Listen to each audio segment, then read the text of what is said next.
प्रश्नपत्र लीक को लेकिन विरोधी दल जो भाव में तांकर आचरण और उच्चारण प्रदर्शन करुछंती ये निश्चित भाव में गोटे सभ्य समाज को एवं शिक्षित समाज को व्यथित करुछि। केवल मुद्रार गोटे पार्श्व से देखा जाउछि किंतु मुद्रार अपर पार्श्वटी से देखि पारुनांती। मुझे कहवा को चाहिए ये प्रश्नपत्र लीक घटना रे इंटेंशन को सबुठारु अधिक गुरुत्व प्रदान करा जाए।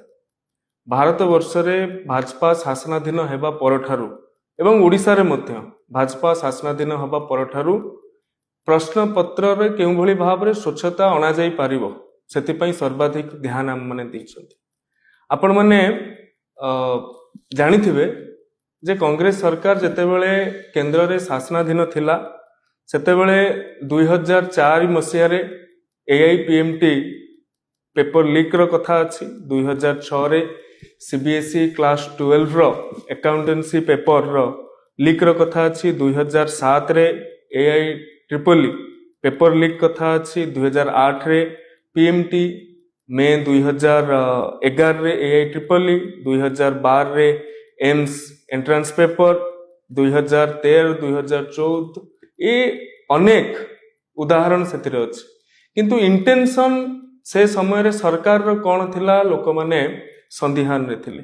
सेहि भली भाव रे ओडिशा रे मध्य 2015 मसिया रे police recruitment paper leak matric paper leak 2019 रे हिची एवं ओटीईटी रे तो क्रमागत भाव रे प्रश्नपत्र प्रकट हेउतला।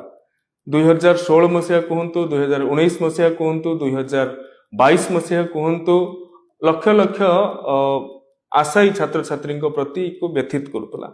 से भली ओडब्ल्यूएससी रो जेई एग्जाम 2023 रे जो भली भाव रे केलेंकारी हेतिला ताहा सभ्य समाज शिक्षित समाज को मध्य व्यथित करिछि। किंतु से समय रे गोटिए कथा सर्वसाधारण रे थिला जे सीट बिक्री चलिछि। परीक्षा रे पढ़िबा ठारू परीक्षा रे सीट किनिबाटा अधिक योग्यतार मापकाठी बोली साधारण रे चर्चा आलोचना होतला। किंतु वर्तमान समय बदलिछि, शासन व्यवस्था मध्य ओडिशा रे बदलिछि।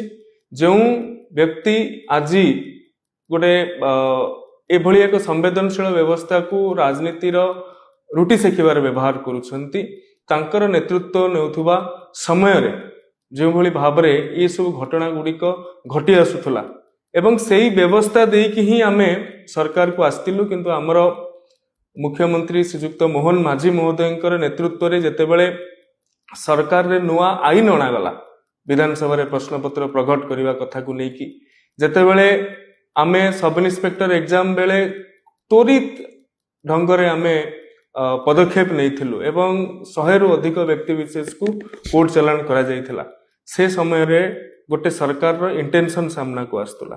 किंतु वर्तमान असह्य काईकि होउछि प्रधानमंत्री ऊपर को केंद्र शिक्षा मंत्री जो कार्यधारा इतिमध्य रही हायर एजुकेशन इंस्टीट्यूशन भारत वर्ष रे पाखापाखि 2014 रु 2024 भितर 25% बढ़ी। ग्रॉस एनरोलमेंट रेशियो जेतेबेले एनडीए सरकार को आसिला सेतेबेले 23% थिला, वर्तमान 30% रे आसिक पहुंचलानी। आपण आईआईटी रो कथा कहंतु, आपण एनआईटी रो कथा कहंतु, आइजर रो कथा कहंतु, आईआईएम रो कथा कहंतु, ये 10 वर्ष 2014 रु 2024 भितर 43 टी प्रीमियर इंस्टीट्यूशन नुआ खोला सरी। जो समय रे 2014 पूर्व ताहा विभिन्न राज्य गुड़ाक पई स्वप्न थिला, आज ताहा वास्तवतार परिणत होइछि।